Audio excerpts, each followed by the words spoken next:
Imagine walking into your classroom and there's a bird of prey waiting for you. How fun for those kids. I mean, you can bring in slides and pictures and films, and those are all great teaching aids. Yeah.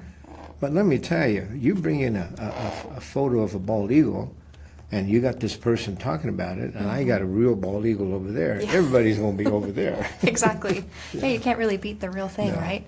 What is it like to see kids interact with a bird for the first time? The sad thing is a lot of kids, their idea of a hawk is a pigeon. And don't get me wrong about that. Sure. Because they don't get a chance to go to museums or see these programs.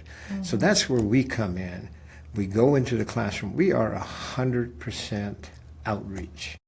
So for the schools, number one, it saves them on bus costs, the bus driver, insurance. Oh my gosh, But since we go to the school, and we certainly have liability insurance, they already have it. We just go into whatever, the gym, the classroom, and it's nicer for them because they really have a better control of the kids instead of putting them in a bus, and you know what I mean. Yeah, absolutely. Yeah, it's sort of like a one-stop shop. Absolutely. Yeah, I think that's really nice, and it makes it more accessible to kids.